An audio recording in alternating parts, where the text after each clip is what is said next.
The service entrance equipment rating must be greater than the power company stated fault current available value. In general, it is not necessary to have a specific percentage margin above the fault current available value. However, some jurisdictions may have specific requirements that the service entrance equipment have a certain level of margin, such as 10% or 20%.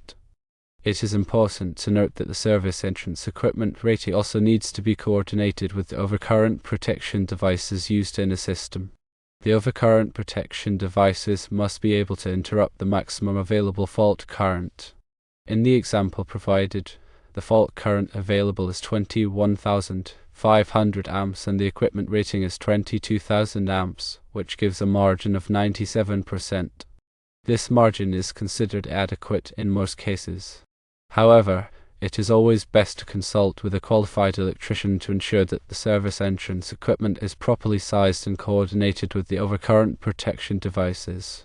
Now let's delve deeper into understanding fault current, service entrance equipment, and the coordination of overcurrent protection. Fault current is the electrical current that flows during a short circuit. A short circuit happens when there is an unintended low resistance path for current to flow, bypassing the normal load. This results in a very high current flow which can cause significant damage to equipment and pose a serious safety hazard. The available fault current is the maximum amount of current that a power source, such as the utility company's transformer, can deliver to a fault location. It is crucial to know the available fault current at the service entrance to properly select and coordinate electrical equipment. Service entrance equipment refers to the main components that connect a building's electrical system to the utility company's power supply. This typically includes the main disconnect switch or circuit breaker, the meter socket, and the service entrance conductors. The service entrance equipment must be rated to safely withstand the maximum available fault current. This rating is known as the short circuit current rating, or SCCR. The SCCR indicates the maximum fault current that the equipment can safely interrupt or withstand without failure. Overcurrent protection devices, such as circuit breakers and fuses, are designed to protect electrical circuits and equipment from overloads and short circuits. They interrupt the flow of current when it exceeds a predetermined level. Coordination of overcurrent protection devices is essential to ensure that the device closest to the fault opens first, minimizing the impact of the fault and preventing unnecessary outages. This coordination involves selecting devices with appropriate interrupting ratings and time current characteristics. The interrupting rating of an overcurrent protection device is the maximum fault current that the device can safely interrupt without failing. It must be equal to or greater than the available fault current at this location. Selecting service entrance equipment and overcurrent protection devices with adequate SCCR and interrupting ratings is crucial for electrical safety. If the equipment is not properly rated, it can fail during a fault, leading to equipment damage, fire, and potential injury. Now, let's explore the factors that influence the available fault current. The available fault current is primarily determined by the impedance of the power source and the impedance of the conductors leading to the fault location. The power source impedance is typically provided by the utility company in their fault current study. The conductor impedance depends on the conductor size, length, and material. Other factors that can affect the available fault current include transformers, generators, and motors connected to the system. These devices can contribute to the fault current during a short circuit. Now we will discuss calculating the available fault current. Calculating the available fault current is a complex process that typically involves using software or hand calculations based on the impedance of the various components in the electrical system. The utility company usually provides the available fault current at the service entrance. However, it is often necessary to calculate the fault current at other locations in the system to ensure that the overcurrent protection devices are properly coordinated. Several methods can be used to calculate the available fault current, including the point-to-point method and the impedance method. The point-to-point method is a simplified approach that is suitable for calculating the fault current at a single point in a system. The impedance method is more accurate and can be used to calculate the fault current at multiple locations. Now we'll talk about the standards and codes related to fault current. The National Electrical Code, or NEC, provides requirements for the selection and installation of electrical equipment, including service entrance equipment and overcurrent protection devices. NEC Section 110.9 requires that equipment intended to interrupt current at fault levels must have an interrupting rating equal to or greater than the available fault current at its supply terminals. NEC Section 110.10 requires that equipment be selected and installed to withstand the effects of fault current without extensive damage. These requirements are intended to ensure that electrical systems are designed and installed to safely withstand fault current. Now let's consider some practical examples of fault current calculations and equipment selection. Suppose the utility company provides a fault current available of 20,000 amps at the service entrance. The service entrance equipment must have an SCCR of at least 20,000 amps. The overcurrent protection devices must also have interrupting ratings of at least 20,000 amps. If the available fault current at a downstream panel is calculated to be 15,000 amps, the overcurrent protection devices in that panel must have interrupting ratings of at least 15,000 amps. In another example, suppose a building has a 480-volt three-phase electrical system. The utility company provides a fault current available of 30,000 amps at the service entrance. The service entrance equipment must have an SCCR of at least 30,000 amps. The overcurrent protection devices must also have interrupting ratings of at least 30,000 amps. If the available fault current at a downstream panel is calculated to be 25,000 amps, the overcurrent protection devices in that panel must have interrupting ratings of at least 25,000 amps. Understanding the importance of proper fault current coordination and equipment selection is critical for ensuring electrical safety. Ignoring these considerations can lead to equipment failure, fire hazards, and potential injuries. Always consult with a qualified electrician to ensure that your electrical system is properly designed and installed to meet the requirements of the NEC and other applicable standards. Let's discuss best practices for ensuring adequate fault current protection. Firstly, obtain accurate fault current information from the utility company. This information is essential for selecting appropriately rated equipment. Secondly, perform fault current calculations of various locations in the electrical system. This will help you determine the interrupting ratings required for overcurrent protection devices. Thirdly, select service entrance equipment and overcurrent protection devices with SCCR and interrupting ratings equal to or greater than the available fault current. Fourthly, coordinate overcurrent protection devices to ensure that the device closest to the fault opens first. Fifthly, regularly inspect and maintain electrical equipment to ensure that it is in good working condition. Sixthly, provide training to employees on electrical safety procedures. Seventhly, keep accurate records of fault current calculations, equipment ratings, and maintenance activities. Let's discuss the consequences of inadequate fault current protection. Inadequate fault current protection can have serious consequences, including equipment damage, fire hazards, and potential injuries. If equipment is not properly rated to withstand the available fault current, it can fail during a short circuit. This can lead to equipment damage, power outages, and costly repairs.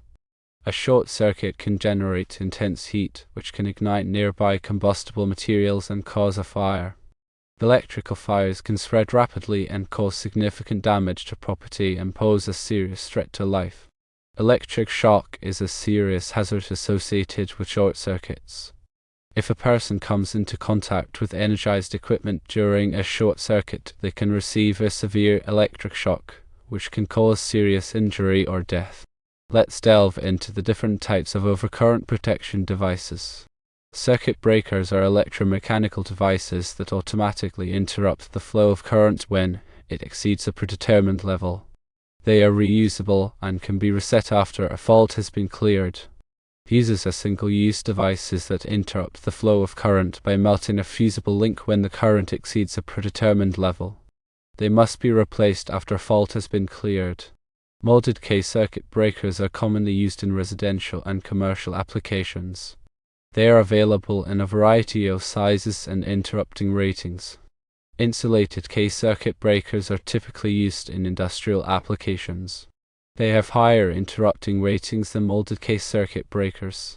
Fuses are available in a variety of types, including cartridge fuses, plug fuses, and blade fuses. Each type is designed for specific applications and has different characteristics. Now we will discuss coordination studies. A coordination study is a comprehensive analysis of an electrical system to ensure that overcurrent protection devices are properly coordinated. The goal of a coordination study is to select devices that will minimize the impact of a fault and prevent unnecessary outages. A coordination study typically involves calculating the available fault current at various locations in the system, selecting overcurrent protection devices with appropriate interrupting ratings and time current characteristics, and verifying that the devices are properly coordinated. The results of a coordination study are typically documented in a coordination report, which includes recommendations for device settings and maintenance procedures. Now we will be discussing the role of grounding in fault current protection. Grounding is an essential safety measure that helps to protect people and equipment from electric shock. A properly grounded electrical system provides a low impedance path for fault current to flow back to the source, which helps to trip over current protection devices quickly and safely. Grounding also helps to reduce the voltage on metal enclosures and equipment, which reduces the risk of electric shock. There are several types of grounding systems, including grounded systems and ungrounded systems.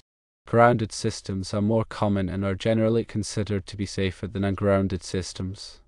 Ungrounded systems are sometimes used in industrial applications where continuity of service is critical. Let's explore the impact of transformer impedance on fault current. The impedance of a transformer plays a significant role in limiting the available fault current. A transformer with a higher impedance will limit the fault current more than a transformer with a lower impedance.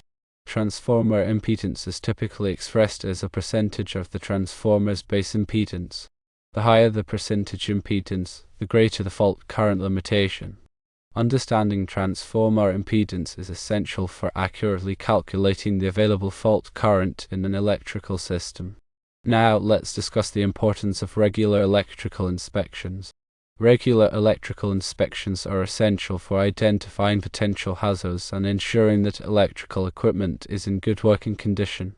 Inspections should be performed by qualified electricians and should include a visual inspection of all electrical equipment, testing of overcurrent protection devices, and verification of grounding systems. Regular inspections can help to prevent electrical fires, electric shocks, and other electrical hazards. Let's look at the future trends in fault current protection. As electrical systems become more complex and sophisticated, the need for advanced fault current protection technologies is increasing. Some of the emerging trends in fault current protection include the use of solid-state circuit breakers, arc flash reduction systems, and smart grid technologies. Solid-state circuit breakers offer faster interrupting speeds and greater accuracy than traditional electromechanical circuit breakers. Arc flash reduction systems are designed to reduce the duration and intensity of arc flash events, which can significantly improve safety for electrical workers. Smart grid technologies enable real-time monitoring and control of electrical systems, which can help to improve fault current protection and overall grid reliability. Now let's talk about mitigation techniques to reduce fault current levels. Firstly, using current limiting reactors, which are devices that add impedance to the circuit and reduce the magnitude of fault currents. Secondly, applying high impedance transformers, which have higher impedance values that limit fault current.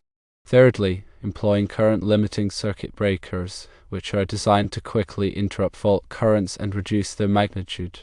Fourthly, considering distributed generation placement, which can strategically place distributed generation sources to minimize fault current contributions. Fifthly, using bus ties with impedance, which incorporate impedance in bus tie connections to limit fault current flow between buses. Sixthly, implementing zone-selective interlock protection, which coordinates overcurrent devices to isolate faulted zones and minimize the impact of fault currents.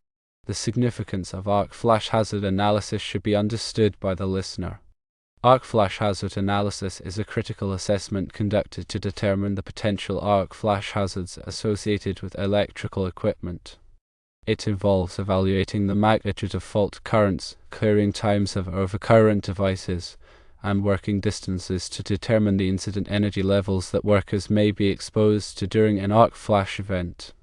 Arc flash hazard analysis is essential for selecting appropriate personal protective equipment, or PPE, and establishing safe work practices to mitigate arc flash hazard.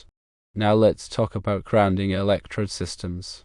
Grounding electrode systems are designed to provide a low impedance path for fault currents to return to the source, thereby facilitating the operation of overcurrent devices and minimizing the risk of electric shock. Common types of grounding electrodes include ground rods, ground plates, and concrete encased electrodes, also known as EVers. The selection and installation of grounding electrodes must comply with the requirements of the NEC and other applicable standards. Let's discuss surge protection devices, or SPDs. Surge protection devices are designed to protect electrical equipment from voltage surges caused by lightning strikes, utility switching, and other transient events. SPD work by diverting surge currents to ground, thereby limiting the voltage across protected equipment. SPD are typically installed at the service entrance and at downstream panels to provide comprehensive surge protection. The selection and installation of SPD should be based on a surge protection risk assessment. We need to think about harmonics and their effect on fault current. Harmonics are distortions in the sinusoidal waveform of alternating current, or AC, electricity. Harmonics can increase the magnitude of fault currents and cause nuisance tripping of overcurrent devices. Harmonic filters can be used to reduce harmonic distortion and improve the performance of electrical systems. Harmonic analysis should be performed to identify and mitigate harmonic problems. Lastly, let's discuss about power quality considerations. Power quality refers to the characteristics of electrical power that affect the performance of electrical equipment. Poor power quality can lead to equipment malfunction, reduced equipment life, and increased energy costs. Power quality problems can be caused by harmonics, voltage sags, voltage swells, and other disturbances. Power quality monitoring and analysis can help to identify and mitigate power quality problems. Power factor correction can improve power quality and reduce energy costs. The topics covered should give a better understanding of fault current, service entrance equipment, and overcurrent protection, emphasizing the need to consult with qualified professionals for safe and compliant electrical installations. The listener should be able to understand these electrical safety concepts thoroughly, promoting safer electrical practices.